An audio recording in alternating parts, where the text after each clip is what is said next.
It is my sincere pleasure to introduce Venerable Rita Curtin today. As one of the most impactful and beloved teachers of my life personally, and I know for countless others out there in the room and literally at every corner of the world. Just on a personal note, I think I owe an immeasurable debt of gratitude for Venerable Rita bringing me to Buddhist study along with the Dalai Lama, of course. Along with the Dalai Lama, I'm like in the same breath. I mean, come on.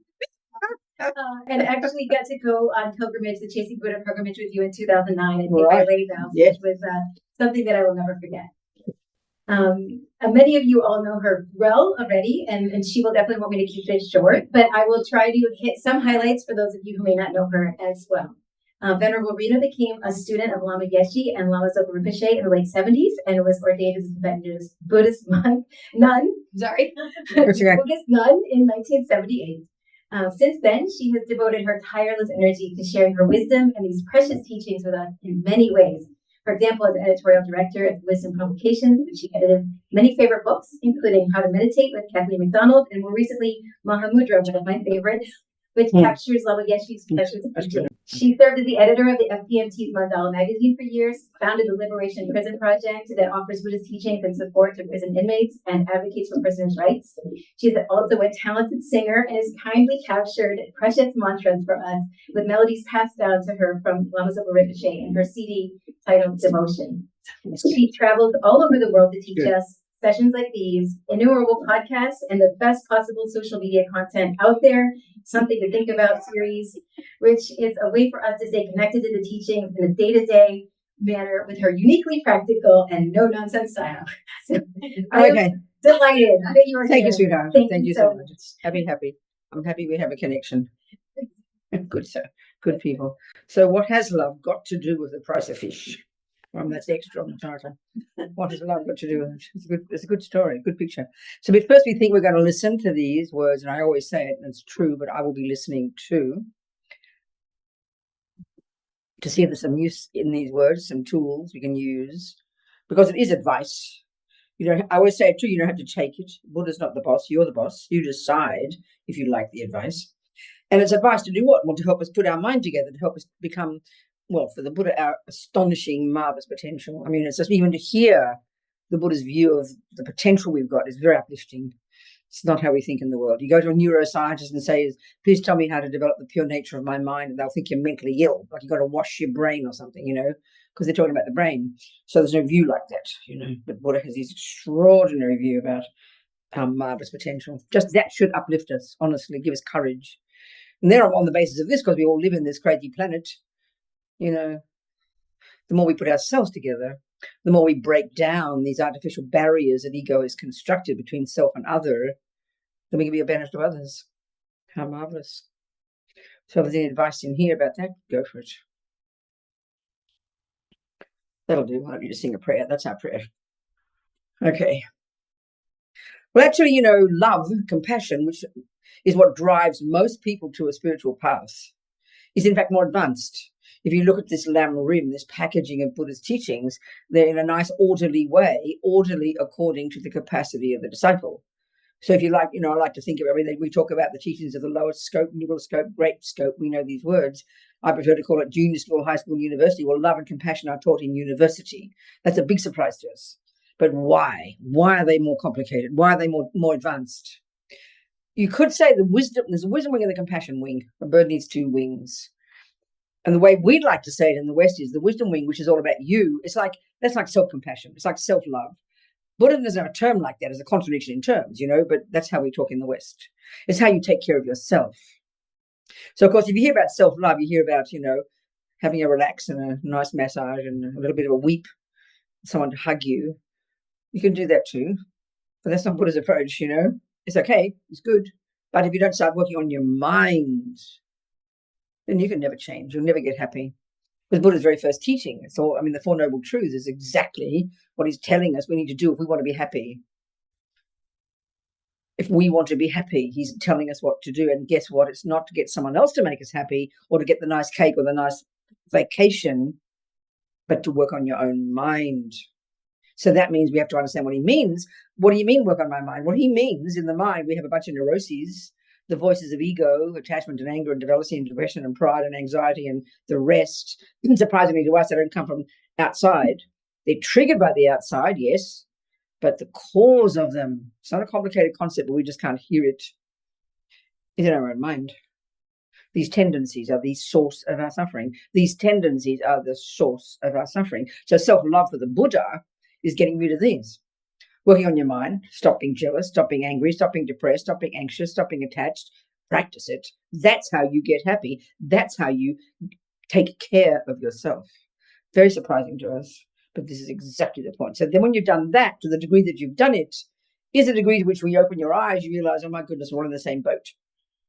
So then you're able to understand others because we're in the same boat, and now you can help them by giving them love and compassion and kindness and patience, So it's very logical, but it's hard initially to hear it this way. And so, put it another way, why is it difficult for us to have love and compassion for others if we haven't worked on our own minds? This is the problem. That's what we try to do now. We leap in and we make a mess half the time because we haven't sorted out our own minds. We haven't identified attachment. We haven't identified the sources of our own pain. So we rush out and try and be kind and loving to others and then wonder why things go wrong, or why, you're out there helping others and you get, you feel like you're being abused and misused for being a nice person. Or you go out there and help others during difficult times, you get dragged down and depressed by the amount of suffering. So, of course, naturally we think, let's say you're one of those people who's very kind. There are people like that who've got a kind aspect, who like to help others, who don't get so angry necessarily, who are kind. How marvelous. But then often what happens is you feel like you're being misused and abused, used like a doormat. And so we then assume that being kind to others is why I'm suffering. No, you are not suffering because you're kind to others. If we haven't done the wisdom, we won't recognize we are suffering because we have attachment to being seen as a kind person. It's very subtle. We don't think of it like that. It's not overt. It's very sneaky. It snucks in underneath the compassion and messes it up. But we can't identify that. So we misinterpret why we suffer. So this is what we really have to learn to do the wisdom wing first. Really work on our minds, really mind our own business, really learn to work on our body, speech, and mind. Buddha's teachings of the Four Noble Truths, he's addressing it to us. And it's for oneself, This is the inner job. This is the inner work. This is like the retreat mode. This is absolutely vital. This is your starting point for practice. On the basis of this, success of this, you can see others, and now you can begin to be of benefit to others without making a mess. The other reason we suffer, and we think it's everybody else's suffering that causes us suffering, you reach, when bad things happen out there and you're overwhelmed by the suffering of the animals or the poor people or the sick people of the war zones, then you think I'm suffering because of all that. I'm having so much compassion, or that suffering is causing me suffering. This is incorrect analysis. And again, we'll never know this until we work on our own minds, which means until we study the Buddhist model of the mind. So when you see suffering out there and it overwhelms you, the reason you're suffering is not because of that suffering. Again, it's because you've got attachment. You see, and that's why we have to understand attachment. If we don't understand attachment, and then for aversion, and then the neuroses, we cannot possibly understand why we suffer, and we cannot possibly understand why other people suffer. This is so clear, but it's not the model, it's not the Western view, it's not the materialist view at all. Very specific to the Buddha, very specific, And as Lama says, I can tell you about attachment for one whole year. You can hear the words till the cows come home. We'll never understand, as Lama says, until we look deeply inside, identify it. So it's very sneaky. It pollutes our goodness. It pollutes our love and compassion. It drags it down, So when we understand attachment, that basically, it's a multitude way of talking about it. Attachment is multifaceted, and it is the source of our suffering and the source of other people's. So the way here that it impacts upon your love and compassion, how you get dragged down by seeing suffering and how it limits your compassion, is that is insofar as this attachment is this emotional hunger, kind of the junkie in us. This is the broadest one, that somehow it's like a fragile child and can only handle nice things. It can't handle problems. It's the best way to put it. Attachment is this complete junkie that is and the stronger it is, the more out of control we become when the moment anything that happens that attachment doesn't want. So it makes us very fragile. We go up and down like yo-yos, So the typical one is, if you look at the 3 poisons, like young Ling Rinpoche, he always talks, he says, Buddha talks about 84,000 problems, neuroses, and they're all summarized in the 3 poisons. It's a very coherent presentation, He says 21,000 of those 84 are rooted in the root delusion, ignorance. 21,000 are rooted in attachment, which means they have a character of those. 21,000 are rooted in aversion or anger, and the fourth 21,000 are rooted in all 3. So it's a really specific kind of map of the mind, very coherent. So attachment. So one way of talking about attachment or aversion, the 3, ignorance, the root delusion, and there's a hierarchical relationship. Ignorance is root delusion, this assumption of a separate, concrete, set in stone me, which is the source of all the problems. And its main voice is this emotional hunger called attachment. Like I said, it's multifaceted. It's primordial dissatisfaction, therefore emotional neediness. The grosser level is for the objects of the senses, and then more subtly the craving to be seen as a good girl, or more broadly too, a craving for everything to be lovely. It can't handle problems. So one way of talking about it is the millisecond it doesn't get what it wants, then there's the panic attack of aversion. That's what arises. So anger is a typical word, but many of you mightn't get angry, so you don't think you get angry, but you've got aversion. So bare bones attachment, when it's prevailing, it kind of goes towards something. Oh, that looks delicious, and you want it. Aversion goes, oh no, go away. Well, even if you don't get angry, you've got aversion 1,000 times a day. You meet things that you don't like, which is meaning attachment doesn't getting what it wants. So aversion is what causes the pain. So you can see suffering out there. Your compassion, yes, has empathy for those people, but you don't see that it's polluted by your emotional hunger, by your neediness, by your fragile child, by your attachment that can only handle nice things. So that part of you freaks out when it sees suffering, but you think it's the compassion and your suffering and their suffering that is causing you suffering. No, it's your attachment, because it can't handle problems. That's why when you get to the level of being like a Lama Zopa, who's a bodhisattva who's given up attachment, who's given up aversion, when he has problems, they eat them up for breakfast, those bodhisattvas. They make them even happier. This is bizarre to us. And we know some people, regular people, who don't seem to be daunted by problems, who seem to greet them and are able to attack them and work with them, who don't lose the plot. But this is why we're so fragile. And then we say, oh, we're sensitive. That's how we call them the word. Oh, she's so sensitive, we're saying. You understand? It's because you've got aversion, because you can't handle problems. And it's normal human behavior, join the club, people, but it's because of attachment. It's a junkie that only wants everything to be lovely. And a more brutal way of putting it, it only wants what I want. Because what lovely means is what I mean by lovely. You get the carrot cake, but you prefer chocolate. My friend prefers carrot. They think it's great. No, how dare they give me carrot cake, So it upsets you because you're so sensitive, because you've got attachment and your aversion has a panic attack because it's not what you want. So it's very embarrassing to us because we think it's a normal human thing, and it is, but it's totally I-based. It is by definition I-based. It is the main voice of I. This is why we suffer when things that it doesn't want happen. So giving up attachment, the very first level of practice, giving up aversion means having courage to confront and face the thing that attachment doesn't like. This makes us grounded and strong and clear and content. Then you can handle people's problems easily, and because you've got more wisdom, you're not running around like a little girl wanting to be stroked all the time. You'll be wise in your compassion. Then your compassion and love can be valid and useful. Are we communicating? I bet we all recognize, I bet we do. So you've got to know your own mind. So we're either running around being nice because we want to be loved and see as mummy's helper, we are, and that's always there, because the deepest attachment we all have, the deepest, the most primordial, more than for sex, drugs, and rock and roll, and even for comfort, is for approval. It's almost like we define ourselves. This deepest attachment is defining ourselves every second in terms of how we're seen. Walking down the street, you don't think you're thinking about what people think about you, but of course you are. You're in a shop and the person doesn't look at you perfectly. You're upset.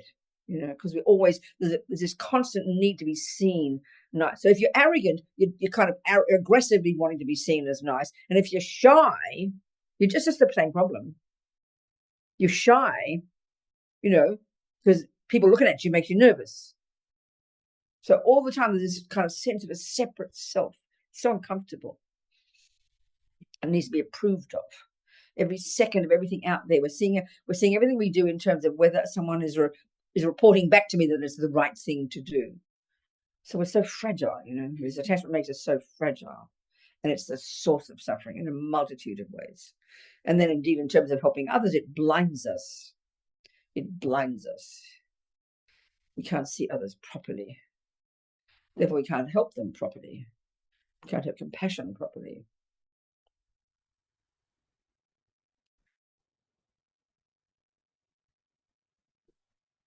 Then, as we start to work on our own mind and understand what causes me pain, I can understand somebody else. You see someone getting irritated, you know exactly what's going on. Oh, there's their attachment not getting what it wants, Then you can be more patient and more tolerant and more kind towards them instead of offended. Because in the end, we are all cut from the same cloth. This is the Buddha's view that's quite interesting. In our culture, it's very fascinating. We don't think it's possible to know another person's mind until you've got their history. Do you understand? Until you know how they were born, what their mother did, what their father did, what the Catholic Church did, what all the background did, what the boyfriends did. I'm not being sarcastic now. That's our way of diagnosing somebody. All in terms of behavior and past treatment. Not for the Buddha. This is what's astonishing about the Buddha's view, and for yourself too. But what's incredible about Buddha's view is, from one's own self, you don't need to know what your mother did to you to know you got angry. You can learn that, yes, it did because you had anger. That's why you got upset with your mum. We think it's the other way around. We think our mum caused the anger. This is the big stumbling block, I tell you. And the Buddha's view is so dramatically opposite, because you come into this life with these tendencies. You don't get them from your parents. That's a massive point to consider and to factor in when you're trying to understand yourself, when trying to use karma and the Buddha's view. It's huge. Same with other people. We see a kid behaving badly, we wonder what their father did to them, You just look at their mind. You see a kid behaving badly, it's called anger. Not because their father made them. It's not because their father might have beat them. But that didn't cause the anger. They brought the anger with them. That's the massive point to really get used to thinking. But we're so addicted to the materialist view. We all good Buddhists just repeat the Buddhist view, the materialist view, as if that's the truth, Buddha's view is radically different. It doesn't mean that what your parents did doesn't have an effect, but we have to, it's the other way around. You come with your own tendencies. You come with that anger, that jealousy, that attachment. And then the conditions you get brought up on, trigger it. That's a fact. They do play a role. Your mum did hit you. No argument. But the anger's yours. And so you look at your own mind to know yourself. So when you see another person and you hear them talking, so think of this as fascinating. You hear a person talking. If you know your mind intimately, which means you know what attachment is, and you know attachment as a concept, what it's saying, what anger is saying, what jealousy is saying, what aversion is saying, what anxiety is, you can identify the thoughts. So what do you think words are? Words are thoughts coming out the mouth with a sound. So you can do your analysis of that person in 1 second if you know your own mind. Wow, she's jealous, she's angry, she's kind. You can hear it. This is not tricky. You have to be clairvoyant to see a person's mind. I mean, you do really finally, but their words give them away. It's very powerful. It's very logical. So you're able to understand another person, and then, or one of the massive things, it's very fascinating, this one for me, in the materialist view. Person recently on one of the classes, just last week, I think, I remember she said she's a therapist and she helps people. And one of the people in this one partner in this relation, in these two people she helps, she said he's narcissistic. She said he's had a diagnosis. That's the word she's using, a diagnosis of being narcissistic. And I didn't hear the diagnosis part. I didn't get what she meant. And I just thought, well, narcissistic is self-centered, attachment, and you're trying to help him become a little bit better, blah, blah, blah, whatever. She said, no, he's got a diagnosis. And it dawned on me, what that means is, when you've got a diagnosis, it means you've got a disease and you can't help it. It gets us off the hook. That's the way we treat it in the West. And I find that totally mind-boggling. Do you understand me? Oh, but I've got a disease. So I've got depression. I can't help it. I've got anxiety. I can't help it. I've got ODOD and ADHD and all the others. I'm not being sarcastic here. If we use the Buddhist view, we've all got a diagnosis of mental illness. Now, when I say that, I'm not being sarcastic. The word affliction is the word that they use in Sanskrit and then Tibetan equivalent. That's Buddha's main word for the neuroses in the mind. Interesting, Lama Yeshe never said it. He just knew we never used it, knew it was a weird word. One of the other words is delusion. Delusional. Misconception, nonsense. You're delusional. We've all got them. This is Buddha's entire point. It's because we talk so radically differently when we talk about mental illness and Buddha talks about samsara. Who would ever have thought they meant the same thing? So Buddha's a really excellent term, an accurate term for affliction is mental illness, mental problem. Geshe Soba would always say mental affliction. Affliction is the problem. Well, it's a mental problem. What does a mental problem mean? Another word is illness. But because we have such a concrete meaning of it in our culture, do you understand? It's shocking to us. Like people way over there are mentally ill. Oh, phew, I haven't had a diagnosis. I'm okay. No, we're all mentally ill. You've got to define your own mental illness. It's called attachment and anger and neurosis and jealousy and lack of concentration and disturbed mind and unable to concentrate. They're all the things that we call those words, I'm not being sarcastic here. And then you have to factor in karma. We don't do that in the West, of course.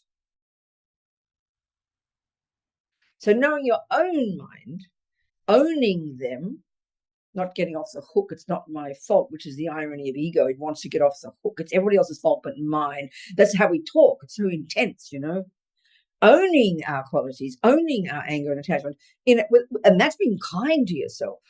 You own it with kindness, not guilt. Then you've made this radical shift and now you really become a Buddhist. I mean it. Until you start working on your mind, you're not really a Buddhist. You do the preliminary stuff like control your body and speech. But anybody would do that. A good communist would control their speech. A good Catholic would control their speech.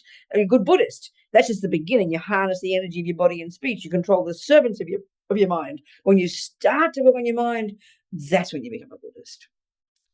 That's the middle scope, Then it's easy to have understanding others, therefore easy to have love and compassion for them.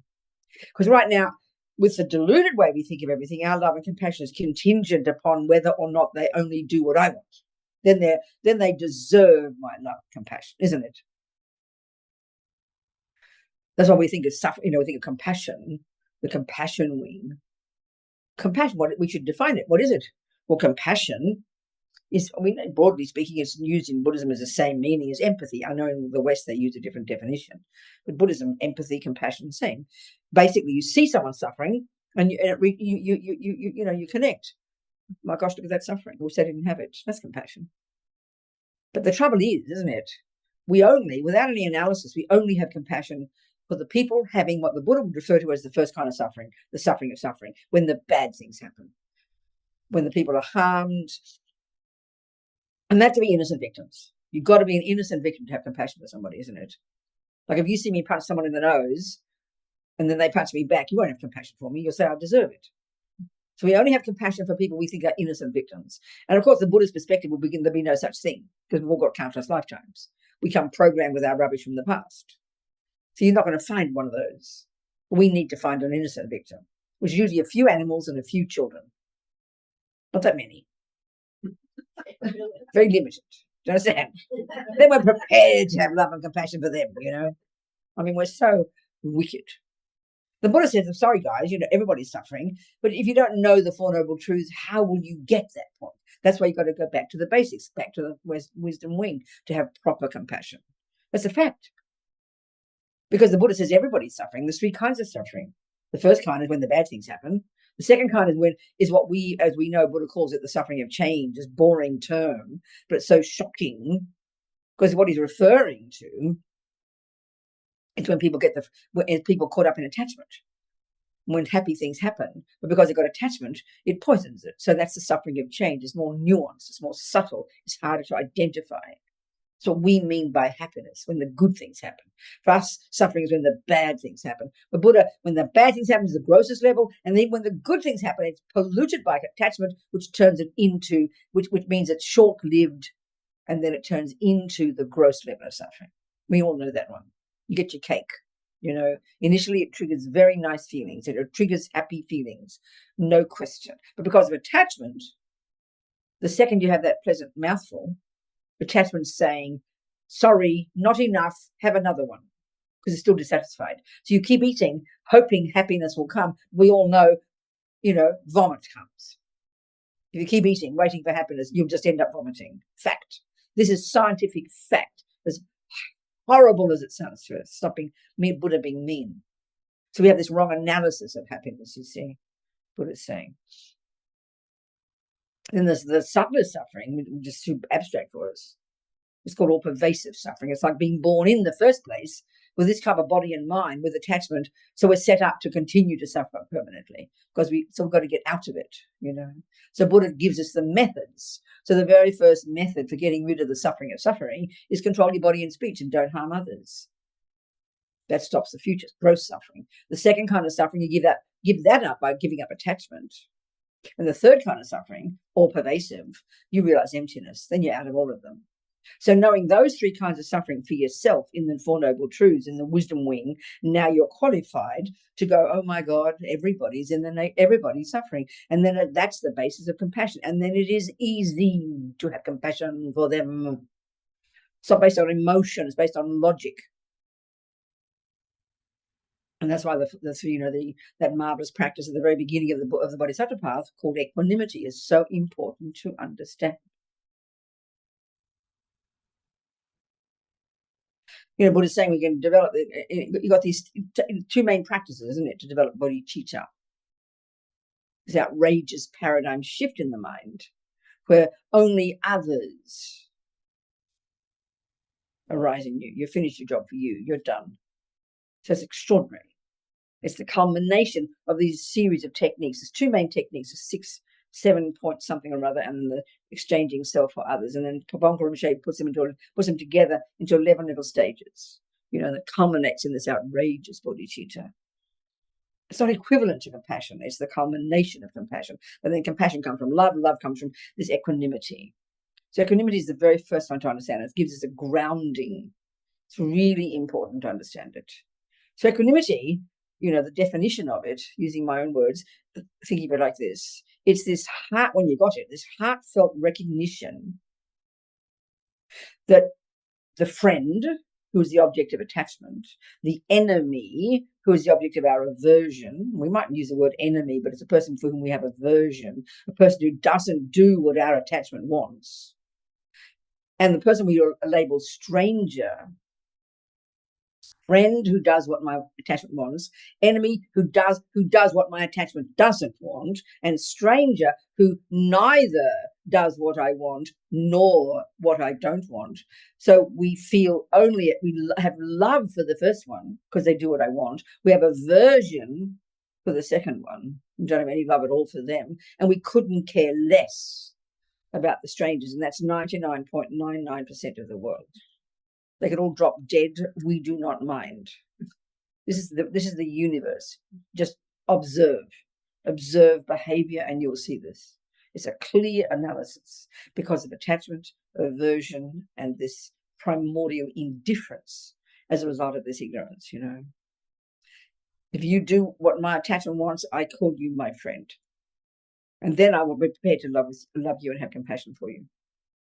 Because you do what I want. So in other words, my love and compassion is contingent upon your doing what my attachment wants, having my same politics, liking my music, being my people, liking my sport, speaking the way I like. Do you understand? This is just natural. We call it natural, and it's easy to like someone like that because they're saying everything you like. So that's we assume what friend means, but it's totally attachment. And then when you stop doing what my attachment wants, you go into the enemy category, don't you? And before both of those, you were the stranger category. So you could have dropped dead. I always use the example of Fred, There's Fred living down the road, a friend of Venerable Carol's, let's say. I always use this dumb example. There's Fred. I've never met Fred. And she tells me about his mate. She said, he gets migraine. And I said, oh, poor thing, does he really? And I sort of talk about half a second. I'd say, pass the sugar. Where's the coffee? Forget all about him. I couldn't care less. I don't know the man. I mean, it's reasonable. We try to be compassionate, don't we, about strangers? You read the papers and read your iPad and you get a bit of compassion, but it's back to the coffee in 5 minutes. We know that. And it feels not fair to think that I should be having compassion all the time. It's exhausting, isn't it? So anyway, I meet him one day, Fred, and then we fall in love and he moves me in. I'm moving with Fred. So suddenly he goes from the stranger category to the friend category. Now I adore him. And now guess what? I think of his hot migraines and night and day. I pay his medical costs. I love him. I stay up late at night. Poor Fred. Oh, Rabina's so compassionate. Well, I'm sorry. Ask Fred before he met me how his migraines were, and he'll say they're terrible. Ask Fred when he's now in love with me what his migraines are like. He'll say they're terrible. There's not a fraction of difference. He wanted to be free of his migraines both times, but I only cared about him when he was doing what I wanted. So it shows how arbitrary we are. I mean, we should be embarrassed. And of course, when he gives me up for someone else, then of course I'm angry with Fred. I hope he suffers in his damn migraines, isn't it? This is how the world is. This is exactly the analysis of the world. And it's because of attachment and aversion and ignorance. They blind us. They make us as blind as bats. So we can see the illogic of these, especially when we look at it in this equanimity meditation. What we're trying to accomplish here isn't love and compassion yet. That comes 2, 3, 4, 5, 6, 7, 8, 9. This is just the ground, the foundation, the basis upon which we will build stable love, compassion, great compassion, bodhicitta. Equanimity is fundamentally necessary, and it's a logical analysis, not some emotional thing. Oh, everyone's the same. No, it is the heartfelt recognition, I didn't finish my sentence, that friend, enemy, and stranger, this is the point now, this is what it is, equally want to be happy and don't want to suffer. Or they're equal to each other from one point of view. From one point of view. They equally want to be happy. They equally don't want suffering. That we can prove logically. And we know that that's the ground of the starting point, the basis, the foundation. When you know logically, let's say you've got a grandchild, and she plays with a smelly kid next door. You can't stand him. He's mean, you don't like the look of him, he's ugly. You think your little granddaughter's like an angel. You know what it's like. All you got to do, watch him like a hawk. He could be mean, it's true. But all you got to do is to stand back and think, well, you know what, Rabina? He feels, he wants, he doesn't feel the same. Don't say that as your granddaughter, because he might be really angry and nasty. It's true. But he only wants to be happy.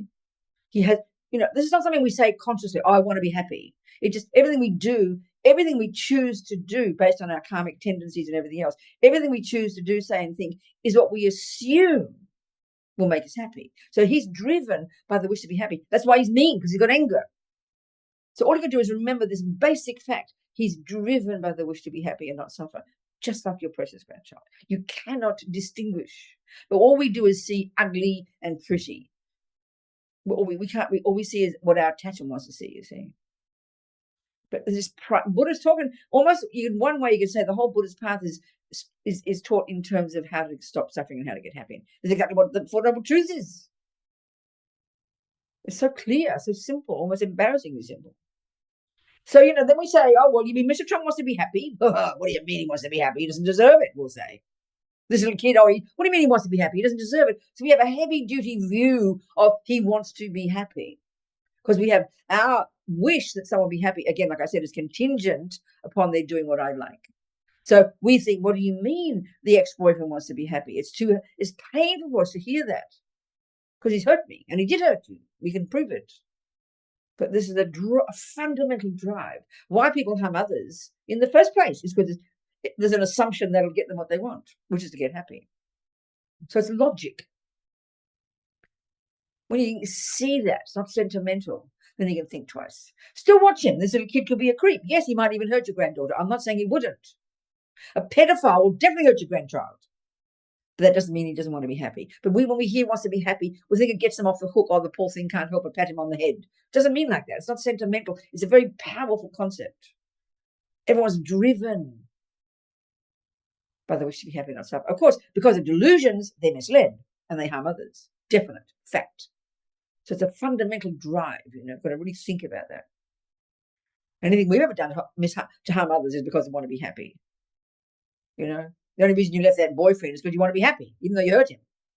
Of course, it's all we ever do, because we're samsaric. So equanimity is hugely important to understand. It's not sentimental. It's not emotional. It's logical. But you'll never know it until you know it for yourself, ever. You can't know that until you know it yourself, that you're driven by the wish to be happy and not suffering.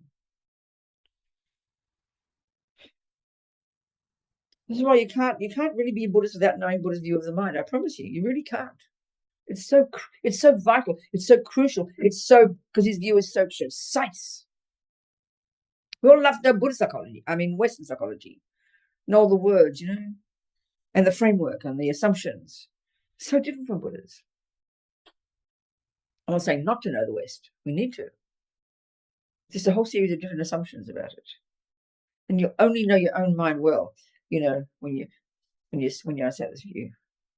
Attachment, aversion, these two fundamentals. From there you see the others. Then it's easy to love other people. It's easy to want them to be happy. I mean, so that means when you see that, this is the part that's hard. Okay, so there's I like this way of looking at using the wisdom wing and the compassion wing as a basis for the way to see the world.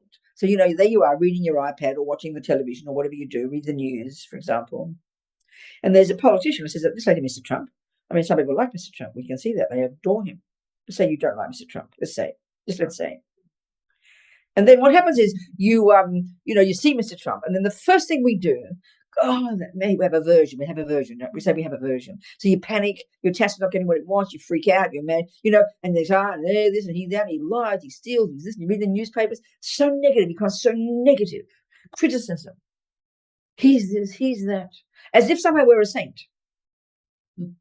Everyone's like that. The world is like that, So there's an amazing way of using the two wings of the bird in that one event. And the first one's the wisdom one. So the way to do it is like this. You read about him. You keep your mind steady. Don't get scared. It's just attached to not getting what he wants while you have a panic attack. Be brave. See it for what it is. And then you go, well, there's jealousy. You can recognize jealousy, arrogance, hubris, lying. I mean, the Washington Post used to track his lies, I think they kind of they valued them in terms of 1 to 5 Pinocchios. They tracked every single that were identified as his lies and tracked them all and lumbered them, labeled them, So you go, there's a lie, there's stealing, there's arrogance. You can say that. It's true. You recognize right there. And then you say, I recognize that. And I swear to you, there's not one delusion you see in him that you won't see in your own mind. Because you're in samsara too. Maybe he's a worse. Maybe you see a pedophile. Yes, you don't want to jump on little boys. That's a fact. But you've got attachment. It's just attachment. Due to past karma, attachment to jumping on little boys. Don't be hysterical. Okay, you protect. It's not, it's got to be very clinical about it. But you've got attachment to cake, being loved, getting what you want. So you go, there it is. I recognize attachment. And then you can go, thank you for showing me how not to be. And I mean that one. It's very powerful. And then that's the wisdom wing taken care of. You've really seen the problem. You've confronted it and you've turned it back and made a teaching for yourself. That's how you look at the whole world. And then it won't make you crazy. It won't give you a panic attack because you understand it. And then you see karma. You look at the war, Ukraine and Russia, wherever the latest war is. And it's karmic.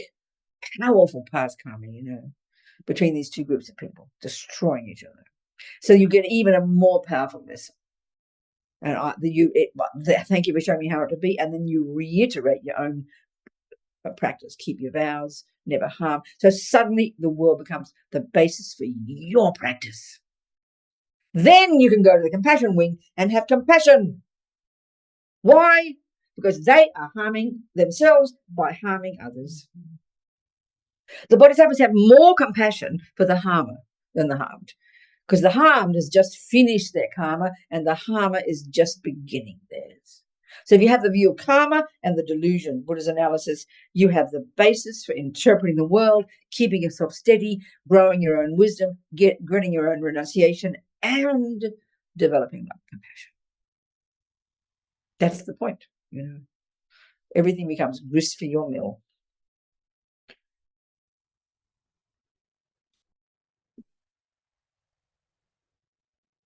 Otherwise, we become frightened, fearful, anxious, neurotic, scared of our thoughts, scared of the world, depressed, because we can't look at anything, because we don't have the analysis. We haven't got an analysis. Okay, if you're a Christian and a devoted Christian, you have an analysis. You know God has a plan, you love God, you have faith in God, and you accept.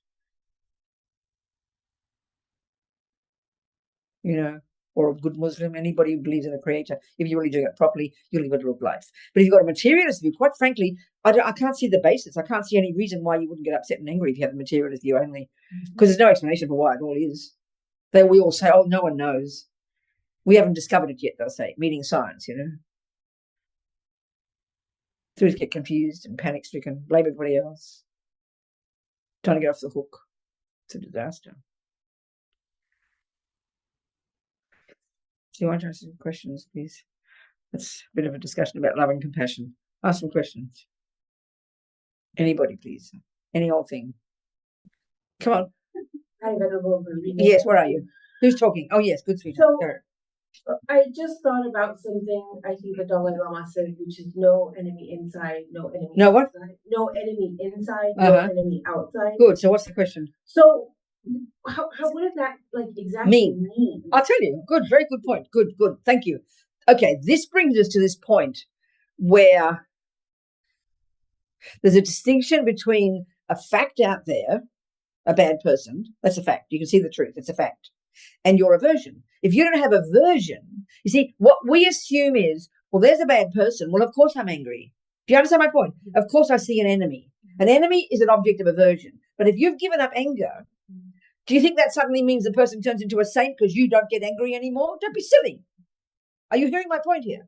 So you see a bad person, they are a pedophile, they do harm children. Let's say it's a fact. But because we assume, oh, but therefore I'm angry is natural, then you give up anger, then how could you? So when you've given up anger, how could you see that person as an enemy?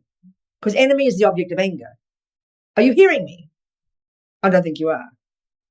You don't look like you're hearing what I'm saying. No, I am. Say it back to me. So, give it the mic. Say it back to me what I'm saying.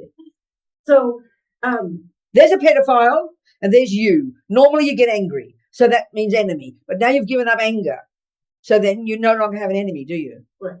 So then how would you see them now? That's the point now. What would you see now? You'd see the facts. They were a pedophile. Yeah. Before it was pedophile painted by anger. Right. But now you just see pedophile. So the analysis I just talked about before, if you did that, you heard me before, how would you now feel about that pedophile? I'd recognize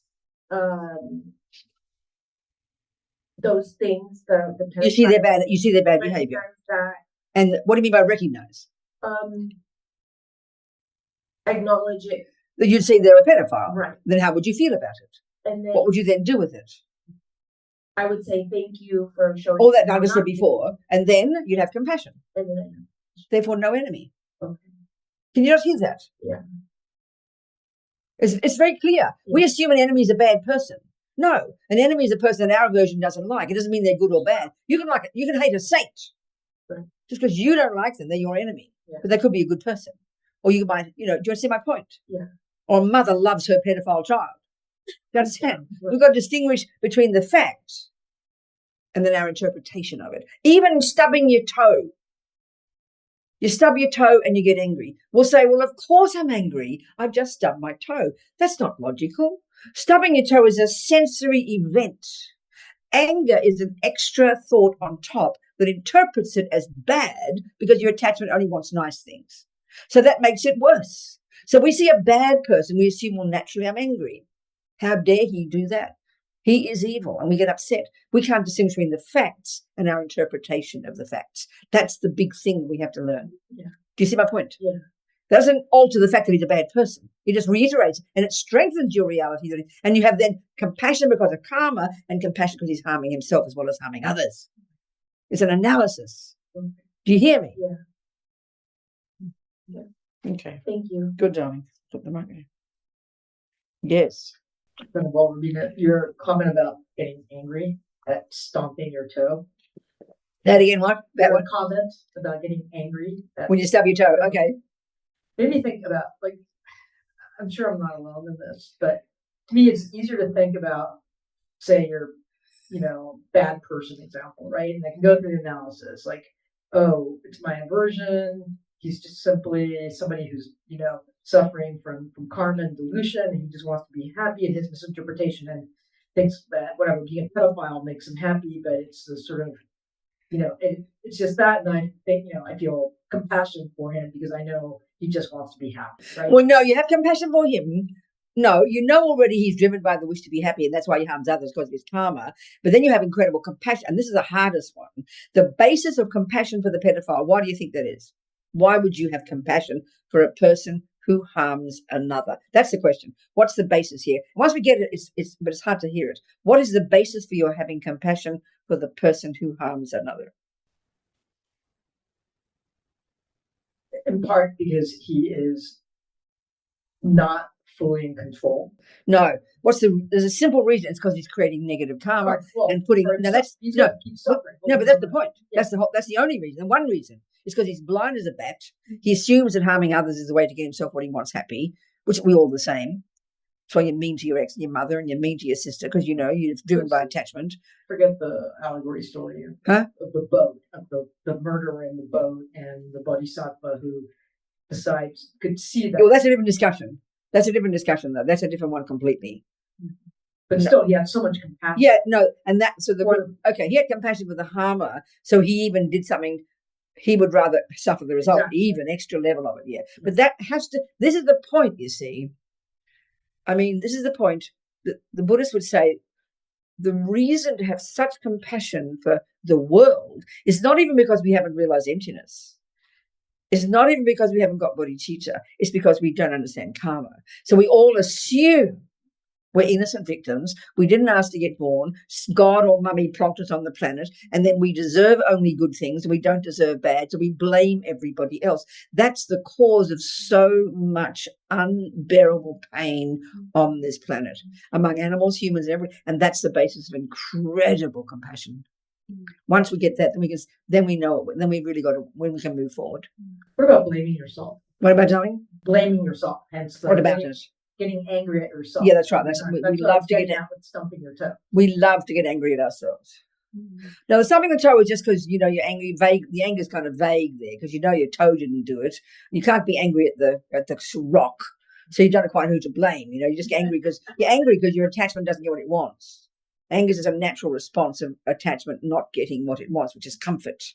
So, but harming ourselves, I think the only way to really understand why we hate ourselves is very linked. See, attachment and aversion, the more we understand them, the more we unpack them, the more they're all the same in a sense. So look at this.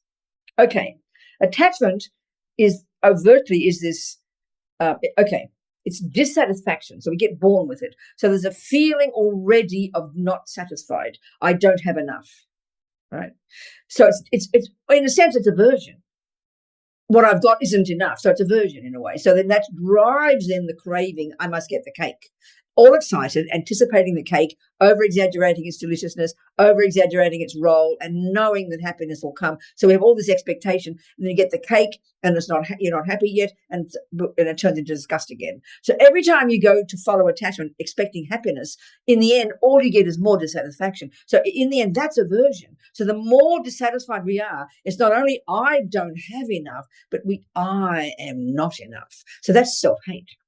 It's really the function of the practice of attachment, because practicing following attachment with the belief that I'll get happy feelings, it only ends up bringing more unhappy feelings and more dissatisfaction. So in the end, it's a symptom of self-loathing, and we're very good at it in our culture. It's just dissatisfaction. So attachment and aversion are so linked you almost can't separate them. Do you understand? They're like different aspects at different stages in the process. Do you understand what I'm saying? So this is why we loathe ourselves, and that we always turn against ourselves. And I mean, I've never yet met a person who says, Rabina, I can't stop thinking good thoughts. You just don't meet a person who says that, Even nice people who are kind and loving still have negative self-thoughts. I'm not good enough. Because they're always not good enough. I'm never good enough. It is never enough. No matter what I do, what I have, what I think, what I feel, never enough. It's always default. It's not enough, which is aversion, which is self-hate. Just blaming yourself all the time. Or blaming yourself all the time.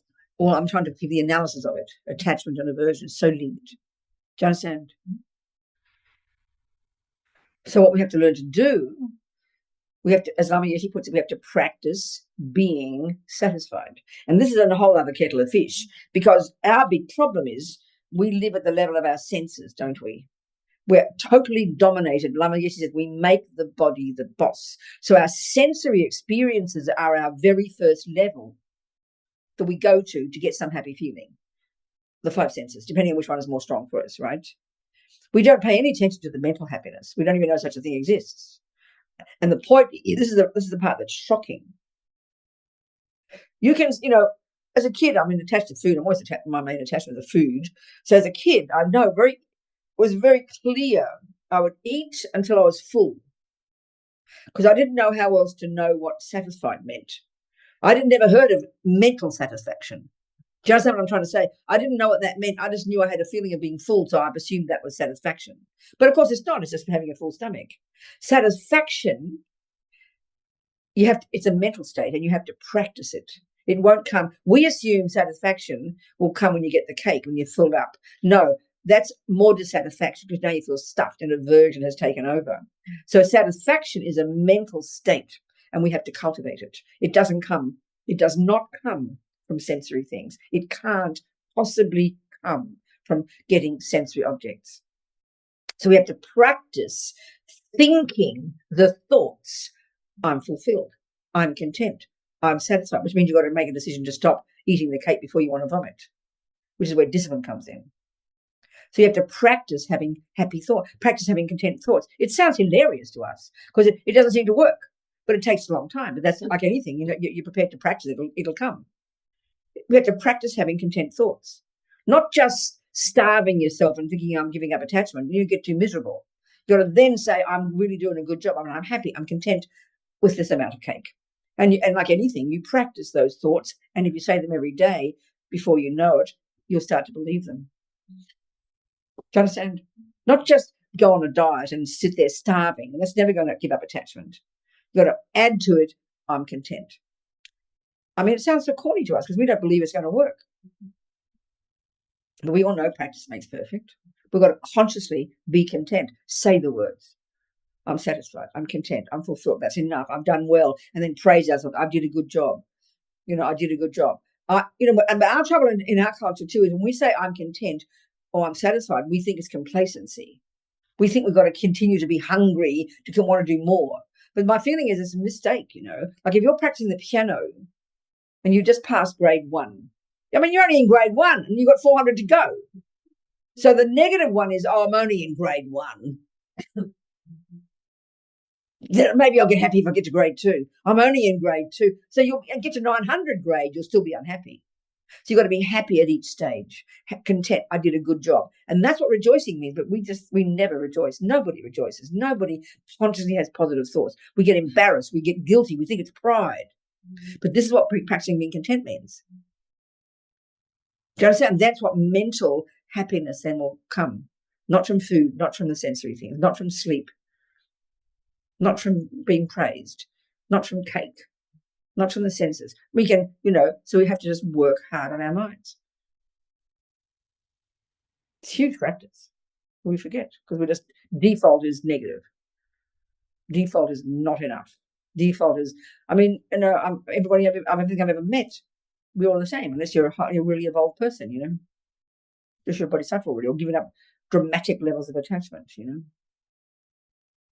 that's why we can get very punitive and nasty to ourselves, and if we just did the wisdom wing alone, only giving up attachment and giving up anger and giving up this and never praising and never rejoicing and never having a positive thought. We can't just give up negative thoughts. We've got to have positive thoughts on top. And we've got to cultivate those and say them consciously. I'm doing a good job. I'm okay. I am satisfied. One piece is enough. Your stomach, your attachment habit doesn't believe it. It just wants to keep eating. But you have to practice. That's why if you're on a diet, don't just give up attachment and starve. Be delighted. Be happy. Rejoice. Be content. Practice being content, which means say the words. It's a mental state, people. You can't feel content yet, but you can say it and you program your mind. I can't stress this enough for them. What else, people? Anybody else there, Michael? We have one on the Zoom. Somebody has their hand raised. Hello, Shmita. Talk to me, sweetheart. Talk to me, darling. Happy to see you Hi, again. Venerable. Thank you so much for the teaching. Yeah, Um, good. Being a lay practitioner with a family, Yes. you always, I'm aware that our love for family is always mixed with attachment. Yes. How do we transform that into something which is love without attachment? Exactly, darling. Well, first of all, it's impossible. Okay, it's sort of saying that, yeah, it's impossible to go from having lots of attachment one day to having pure love the next. It's like saying you started practicing tennis today and tomorrow you can play like Roger Federer. It's just not possible. It's a process. So we have to the first step is to identify the attachment, the neediness, the attachment, the expectation, the possessiveness, especially when it's family and it's very pervasive. The more you identify it and can distinguish it from the virtue, distinguish it from the wisdom and the love and the clarity, then you practice harnessing the attachment and not following that, and you practice following the love and the virtue. It's a very conscious, conceptual, cognitive process, but it's got to come from clear understanding of the difference between attachment and love. But 99% with family is just what we're on autopilot, so it demands practice. And this is why also, Shmita, the first step is so powerful. We don't think of it very much, but it's a really powerful practice. In the first stages of Buddhist practice, there's no discussion about the mind. It's all about body and speech. It's the very first level of practice is control your body, control your speech, live in your vows, have discipline. And I swear to you, if we can control our speech, which is the servant of attachment, the servant of the anger, you'll solve 99% of your problems with your husband, with your children, but you don't vomit out the words. We don't pay attention to this in our culture. We just think anger and speech are the same, attachment, but speech is the first level. If we don't say the words, you've got attachment raging in your head, you've got anger raging in your head, but you're harnessing the physical energy, then you won't make the problems. So speech, control the speech, especially among friends. You don't go around raping and killing too many people, but speech is the problem, especially with family, because we just usually vomit out everything we feel, and then the damage is done. So have a strong decision to first control your behavior, which is speech, and then you can control the mind. There's a nice saying, they say, when you're with others, control your behavior, your speech and your body, and when you're on your own, you work on your mind. So this is tremendous practice, especially in family. Do you understand? And then slowly, this kind of practice is really intense, full on, as Lama Yeshe would put it always sounds cute, being your own therapist. It's really true. It's a very conscious, cognitive process, very conscious process, internal, Do you understand? Mm-hmm. And I think it's wonderful. We say practice makes perfect, but I love the way the Tibetans say it. They say nothing ever gets more difficult with practice. It's a more humble way to put it. Nothing ever gets more difficult with practice. Isn't that wonderful? It's much nicer. It's encouraging, So keep going. Thanks, Schmidt. Yes, anybody up there too? Anybody here, people? Yes. Venerable Rabina, you just mentioned the book by Lama Yeshe. I've become your therapist, I think. Well, there's one of the little booklets that Lama Yeshe Wisdom Archive published. They called it Being Your Own Therapist, yeah. And it reminded me, when I was at Land of Medicine Buddha, I saw in the gift shop, there was a t-shirt and it said, "Good enough, dear." Yeah, that's Lama Yeshe's favorite. I was curious if you could. Oh, that's Lama Yeshe. Never stop. It's Lama Yeshe could see when he first met Westerners, this is why these amazing, this is why for me, whether he was a high being or a low being, whatever he is, you can see the benefit of this system because it's so you work on your mind. So when he knew his own mind intimately, and all you could do is look outside and you can see someone else. They're the same because we're cut from the same cloth. So this wisdom, and we all think, we mystify this kind of wisdom. We think, oh, wow, they're so special. But it's just common sense. You know yourself, if you work on your own mind, you can see the minds of others. So Lama, when he first met all the hippies, he could see the grotesqueness of our self-loathing, the uncontrolled self-pity, the self-loathing, the blur everything out the mouth, So everybody was always complaining, always hopeless. I'm no good. I'm so depressed. I'm so angry. I'm so jealous. I'm kind of It was so self-centered. We didn't even keep it to ourselves, It's gross out the mouth. So all he ever did was try to calm it down and tell us everything's nice, everything's good, you're doing a good job, good enough, dear, because we're never satisfied. So just to say to ourselves, I'm good enough, I did good enough, I'm well, it's a huge thing to say. Because the addiction is to think I'm not enough and I didn't do enough and I'm not well enough and I'm not thin enough and I'm not clean enough and I'm not happy enough and I'm, no matter what it is, we're never satisfied. So he's trying to say it's okay, good enough, dear. It's huge. It sounds so cute, but it's huge. Do you understand? Do you understand? Good. So say it a few times to yourself. It's okay, you down there. Come on, open your mouth. Tell me something. Lynn's daughter. I guess, could you talk more about the sensory of, let's say you stub your toe, and that's just a fact that you stub your toe. Yeah. But it's the filtering of who you are at that very moment that puts it into a... No, darling, keep it even more simple. Keep it even more simple. No, keep it even more simple. We have a body. It's got the 5 senses, and we have attachment. And attachment's mental. Attachment, okay, go back more basic. This just sounds, it's a huge thing. Sensory, we've got sensory consciousness and we have mental consciousness. So the Buddhist analysis is very clear. I always use this example, I'll do it here. I will say, all the time I do this, it's exactly the example. I will say, what a pretty cup. I said it last time.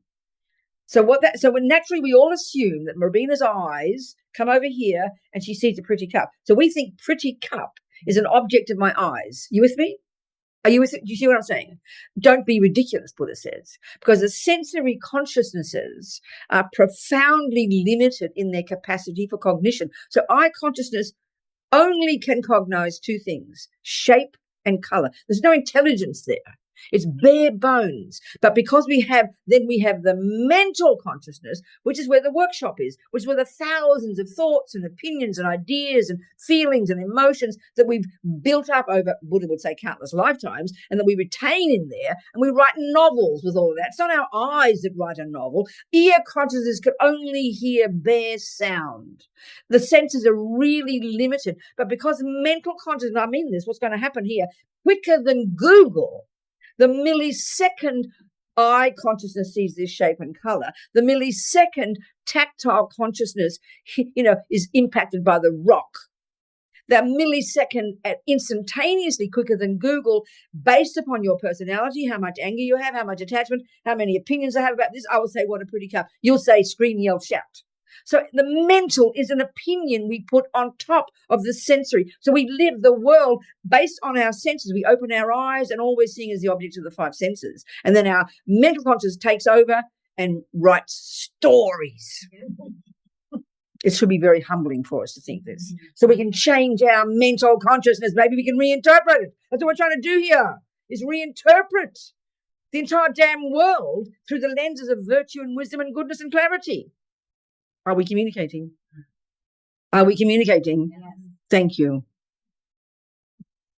So we have to watch the bloody mind every millisecond. That's the point.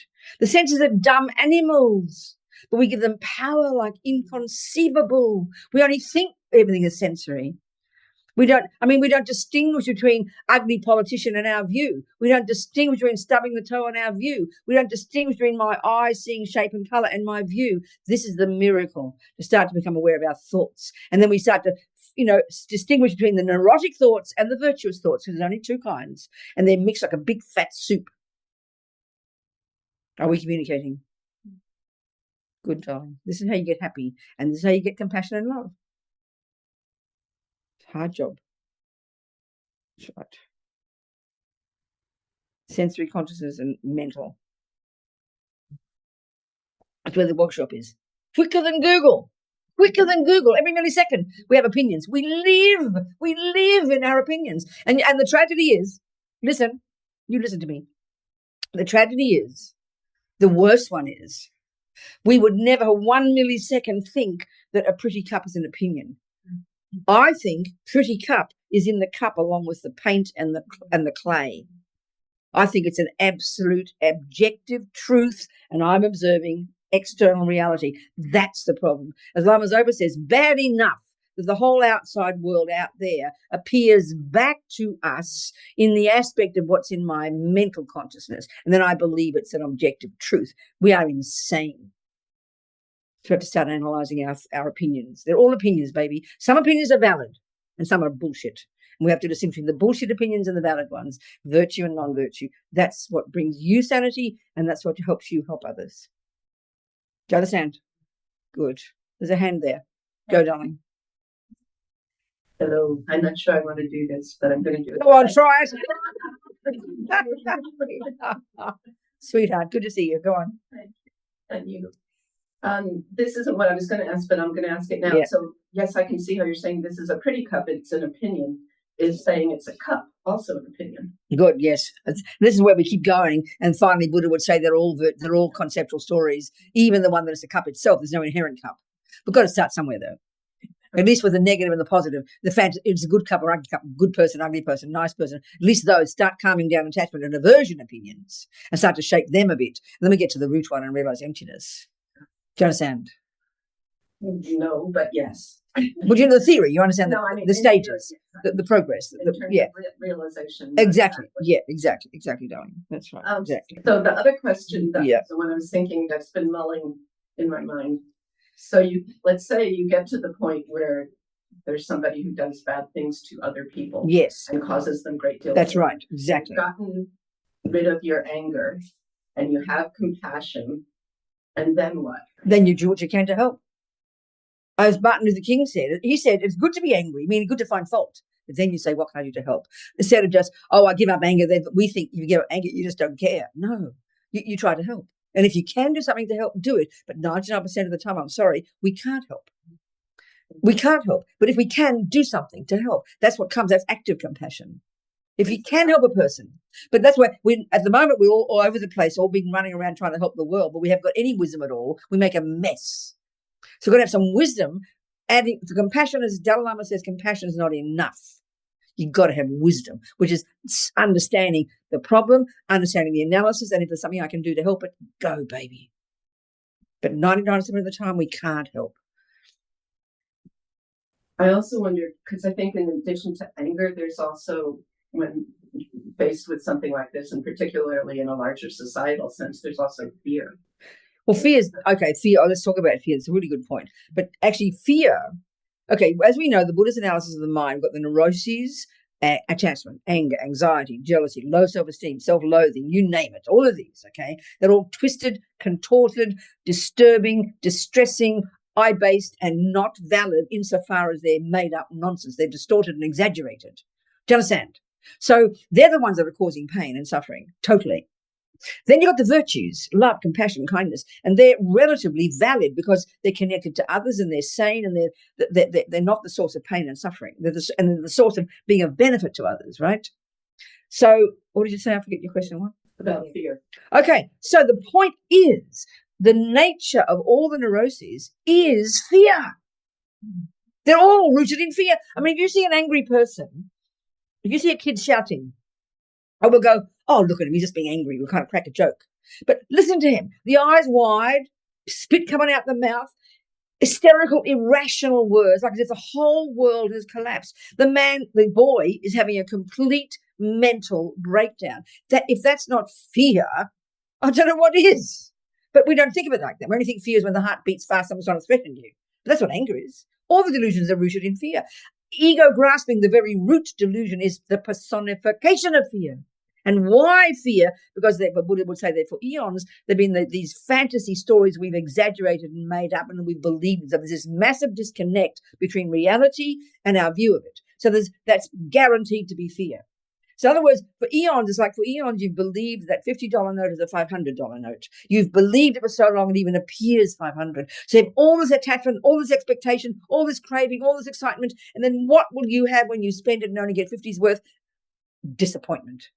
Panic. So we've built up these delusions for so many eons, so their fear is their nature. And that's why most people are anxious and neurotic, because we're living in delusions. When you're giving up delusions, there is no fear. Not possible. Impossible. Because virtues are not rooted in fear. So it's a very specific analysis of the Buddha's view. It's fascinating. We have fear because we have delusions. Because attachment's terrified it won't get what it wants. We're living in fear every second of anticipating the things that might happen we don't want. That's why we're afraid. That's what anxiety is. Even fear of things that will affect a lot Well, of darling, people. Even fear of things it's that all will the same. affect It's just a the lot. same. It's no different. It's just the same. It's just the same. It's just the same. Because it's what our attachment doesn't want. And our compassion is there too. Of course. Understand? Anybody else? We have a raised hand in the Zoom. Oh, okay, go talk to me. Yes. All right, I unmuted. Hello, Robina. Hello, Venerable. Hello. I've been really working hard every day, a few times a day, with my meditation and the thoughts that would come into my head that I definitely didn't want there, just to notice them, like you told me back a week ago. And I wanted to share with you that the cutest thing has been happening.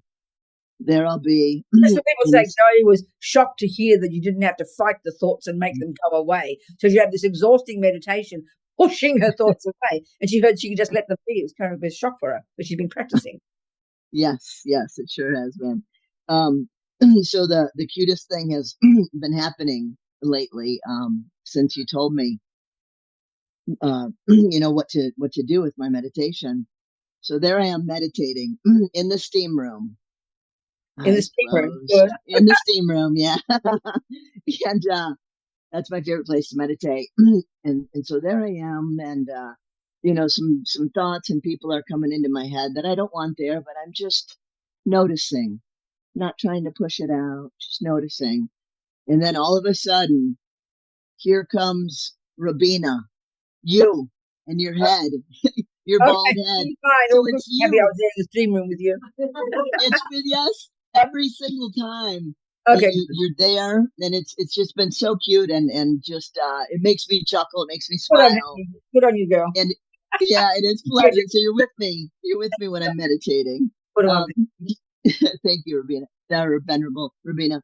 My question to you tonight is, can a person believe in a creator, like the creator of the universe, God, and also Buddha's teachings? Sweetheart, I think it's a simple point. There's so much. I mean, put it this way: can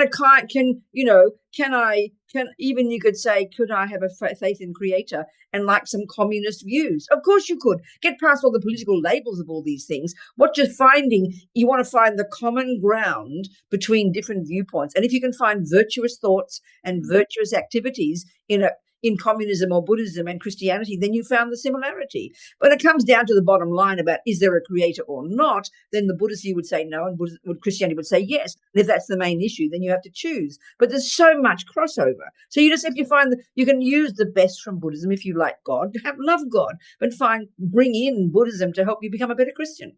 Totally no contradiction whatsoever. No contradiction. Do you understand? I do, and it's not Christianity. It's just believing in the creator of the universe. I study Kabbalah. Okay. Oh, fine. Yeah, I study Kabbalah, but I'm just leaning so much towards what you're teaching. I understand. In my life. Evolve. You let it evolve, Joey. Don't force. Okay. Don't make things up. Don't get it all square and everything. Just move forward and see what works for you, and let it evolve, Joey. It's the best. Okay. Wonderful. Thank you so much. Yeah. Who is this? Hope. Is it my Hope, whom I've known for 47 years? It is Hope. Oh my goodness, Hope. Sweetheart. Put her on the half screen, Michael. I want to see her. Yes. Good heavens, look at you in Mexico. Honey child, what are you doing there? You live there now. Yes. We moved here 2.5 years ago. And you're content? You're happy? Yes, I love Mexico. It's a very kind place with kind people and lots of color and joy. I love it very much. Thank you so much. I have a question. We're talking about the pedophile, and I have a bigger question. There are people, the pedophile does it one person at a time. And while they may have volume, they can only have so much volume. Whereas there are people who are having a bigger effect on more people equally dreadful. Terrible. That's exactly right, darling.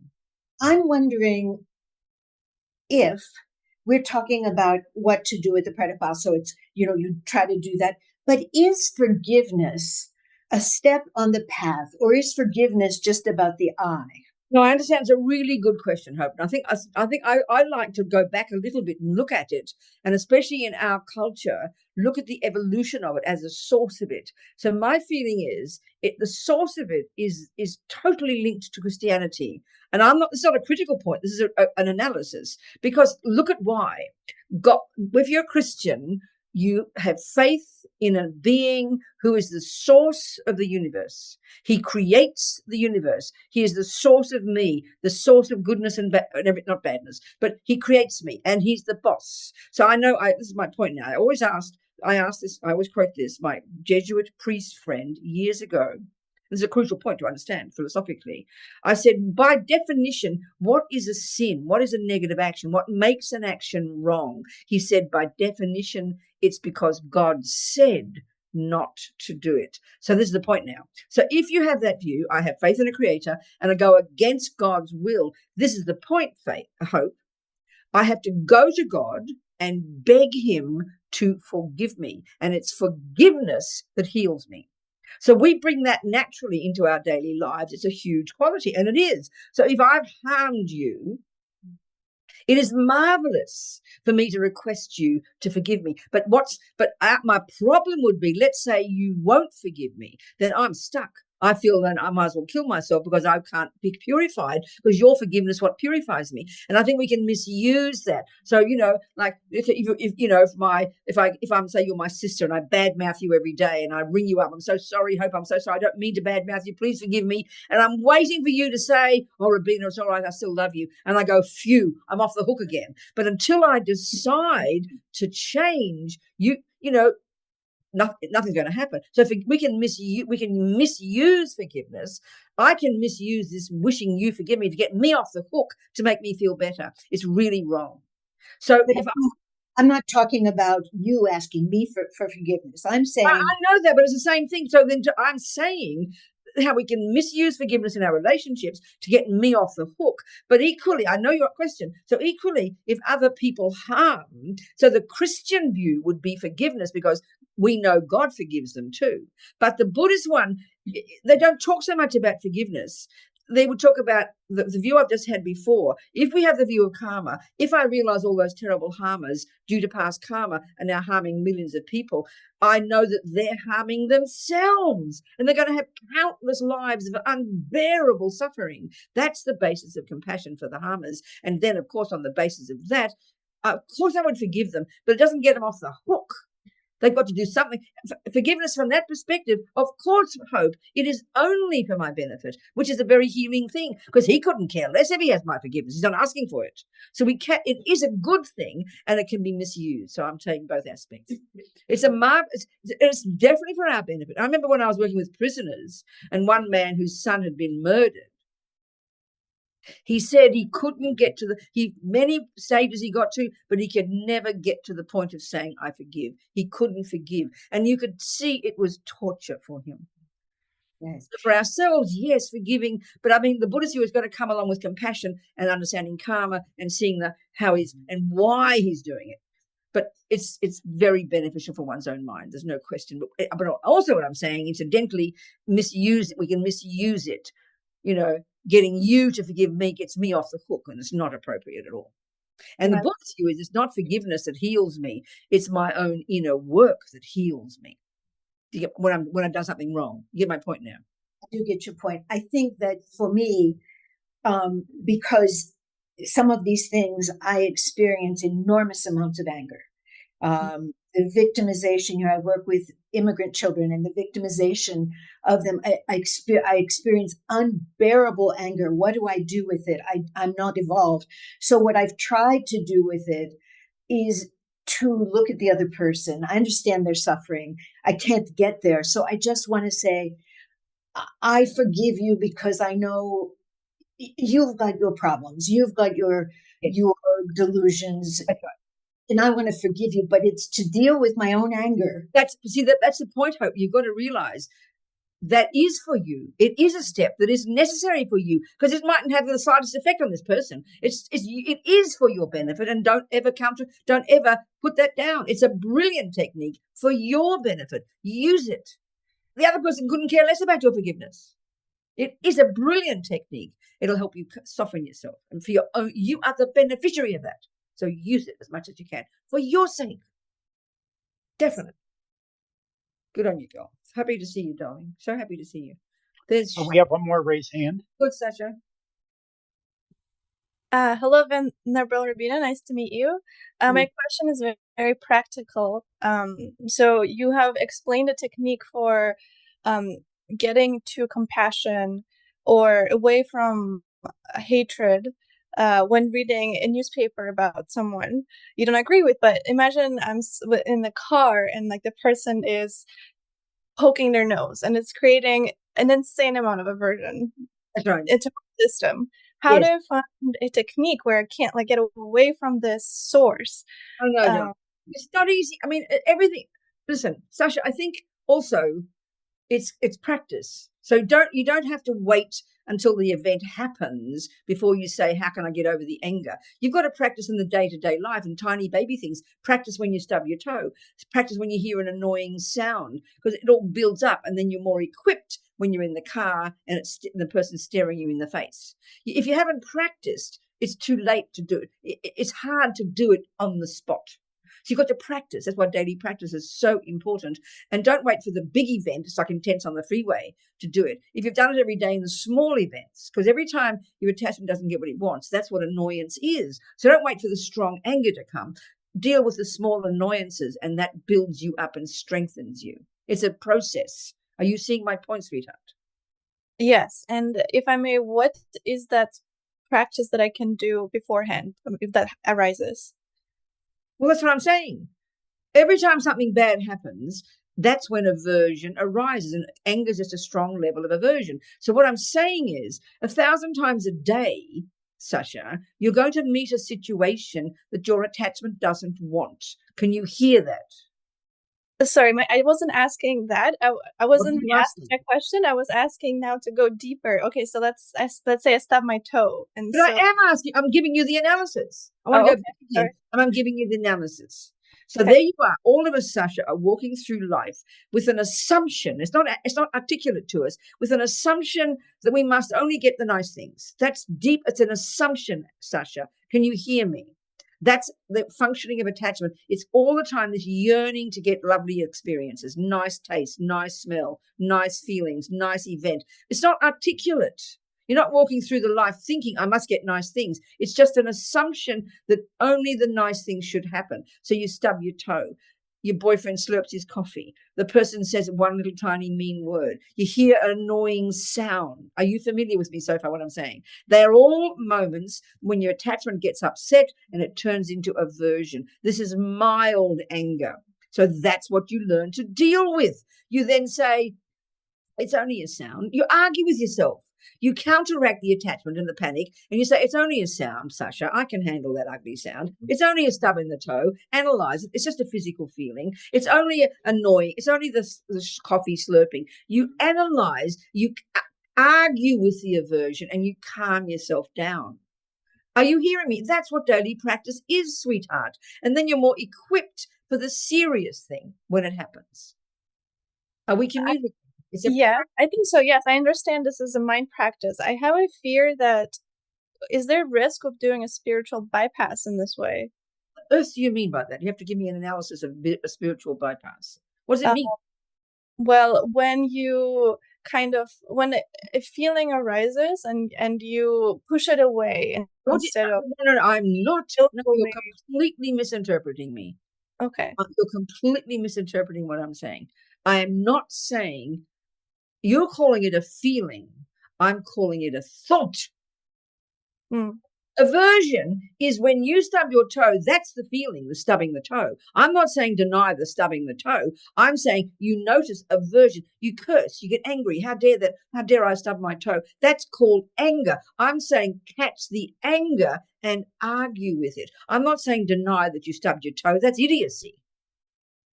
I'm not saying deny that your husband is slurping his coffee. That's an event, but your interpretation of it is what I'm talking about. It's aversion. Then that's what you argue with it. Then you say it's only slurp. That's not bypass. That's not denial.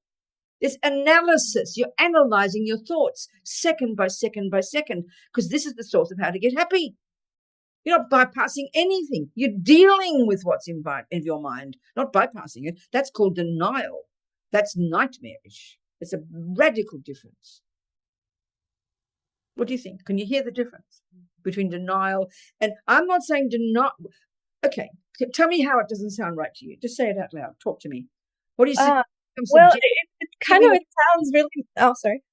Give me a simple event in daily life where you try to put this into practice and explain to me how you think it's spiritual bypass, whatever you call it. Bypass. Well, I'll just say very simply. Sometimes the response in my body is so overwhelming. I'm not discussing your body, and that's the point, Sasha. This is the problem.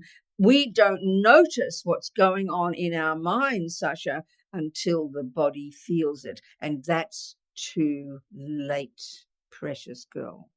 That's our problem in the West. We only know about the body. But thoughts are down there, 1,000 thoughts a second, all rushing along, and we pay no attention until we stub the toe. We pay no attention until you feel it in your body. It's too late. I'm talking about something more subtle than feeling. I'm talking about conceptual thoughts raging in our head at 1,000 thoughts a second. That's what we have to get in touch with, beneath the feeling, beneath the body, and that takes practice. Okay. You with me? Yes. Good, yeah. Sweet. Thank you so much. Thank you. Time to go home. No, but it's a big surprise because, I mean, what Sasha's saying is so common in the West. We totally give power to feelings. We totally only know what is in our mind when we feel it in our physical body. And that's a bit like you drive, Sasha, it's a bit like you're going 100 miles an hour on the freeway and you go, oh, my wheels are falling off. What will I do? Well, I'm sorry, it's too late, Sasha, because all the time the wheels have been wobbling and because you've never paid attention day after month after year until suddenly it comes to the surface, which is your body feeling it. You have to get to see the thoughts beneath the feelings, Sasha, and that's the big job. When we can do that, we're really being our own therapists. And it's the opposite of denial. It's dealing with what's in the mind. Then this is cognitive behavioral therapy. Then your physical feelings will change because your thought processes are changing. It's really more subtle. It's very fascinating. So if you pay attention to the wobbles, you're paying attention to what's happening underneath your feelings, you'll never get to the point where you're going to have a mental breakdown. You'll never get to the point where the feelings in your body will be so strong you can't do anything. Of course they're so strong because you haven't been dealing with the thoughts beneath them, because the mind and the body are intimately connected, sweetheart. You with me, Sasha? So keep practicing, babe. So that's enough for today. Changchup Semcho Grupoche Make Panam Keguchi Kepanyampa Mepayang Gong Ne Gondu Pabasho. And that's about it until next time. I don't know. Yeah. Isn't it? We've got a few things to do, Lamrim. Huh? We've got a few things to do. What? Okay. It's Valentine's, and we said chocolate would be involved tonight. Okay. And guess what? All over the world, people are presenting chocolate. Well, these people here can't eat our chocolate. What a pity. They can't enjoy chocolate. And so we're going to have to eat chocolate, and you're not going to have any. Maybe you can close it down and be mean. Oh, it's a cake. Oh, for God's sake. Don't quit. Get a little something from your... Oh, my God. Oh. Okay, that's it. I'm ending the meeting right now. I've got to get this up here. I can't do my finger. Wait a minute.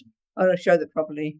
Okay, Ravina's. Here's the speaker. Go on, show the cake. Ooh, here it is. And it there says, what does it say? It says, we love Ravina. Oh, of course we do. All right. Okay. I want to share with you, darling, but I can't. I'm sorry.